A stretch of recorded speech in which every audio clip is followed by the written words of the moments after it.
Probably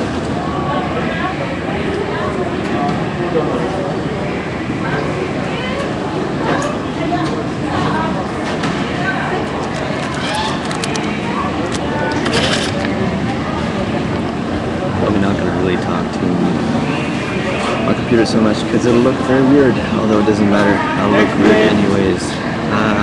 Yeah, fuck it, I'll just do a vlog here anyways. Screw them. I'm in Toronto. I'm not going to see them again.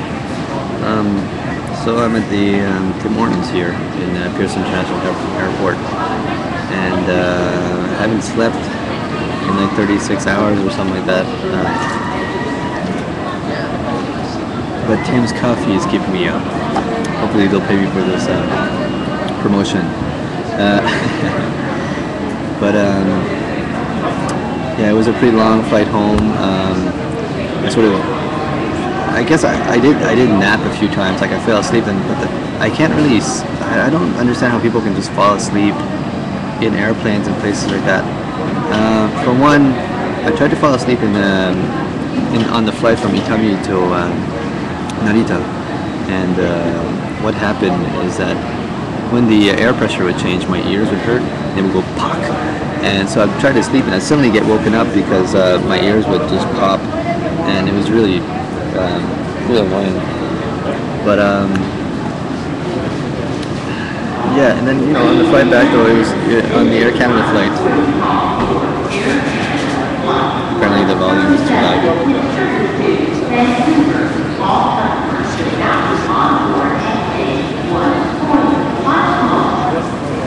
Now the French announcement.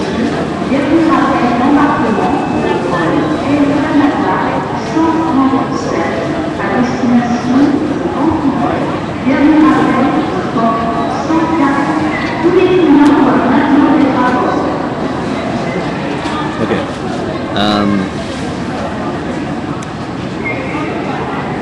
So yeah, the Air Canada flight actually was, they were mostly staying at the same altitude, so my ears weren't bothering me, but I was squeezed in the middle of two people, and there was this Argentinian Japanese man and this Japanese woman, and I tried to talk to the Argentinian man, but he didn't seem really interested in talking that much, so I just watched movies, and at the end actually I started talking a lot to the Japanese woman, and I hung out with her for a while, told me about her life problems and so forth. This is the part I like about traveling, just meeting random people, right? I mean, I took some video all the way, so I'll be uploading something in the future, but I say that a lot and I never do. And then what else? Oh yeah, I'm kind of wearing a suit, and trying this as a social experiment, see if the people would be nicer on the airplanes and so forth, but they're not actually. And actually, I thought maybe this time I would get they wouldn't pat me down and then take everything that I have apart every freaking time. Except, I mean, in Japan they were nice to me. They didn't leave me into trouble. As soon as I arrived in Canada,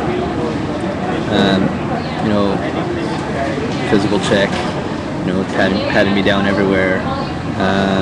And I didn't even beep, which is what makes me wonder why me. But anyways, every time, physical check, they torn it off on my luggage and everything. I'm a really suspicious person apparently. Maybe it's because of all the massive ton of gadgets that I have with me, probably.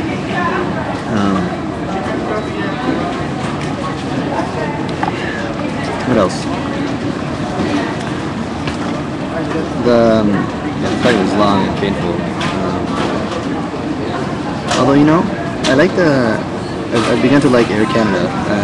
The stewards are nice and kind, and they have this thing where they sort of simulate time. Like, you're on the plane and suddenly they ask everybody to close the windows and they close all the lights. So it's like, oh, it's nighttime. And then when they serve you breakfast, they put this light which kind of looks like a sunrise. So it's like kind of interesting. What else? I'm feeling kind of already a bit of a weird reverse culture shock. I don't know how to interact with people. Not that I'm sure I'm doing fine, but I keep wondering, is this the correct, am I acting weird to them? Am I being overly polite? Am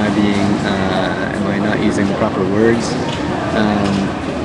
This is kind of strange. It's like I don't know how to interact with Westerners anymore. And when I bump into Japanese people, then I start talking to them in Japanese, and then I'm like, oh, this is okay, And then so I think I'll need some reintroduction into how we talk to Canadians, which is weird.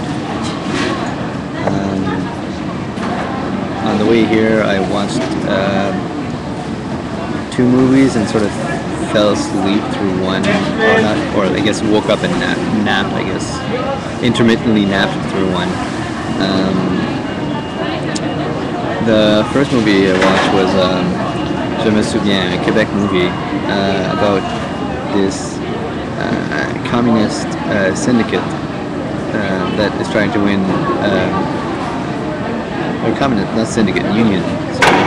Communist union that's trying to win an election, a union election, and they're fighting against English capitalists and the church and the National Union, which used to be the government ruling Quebec, and then at one point Irish come out, and there's this Irish dude.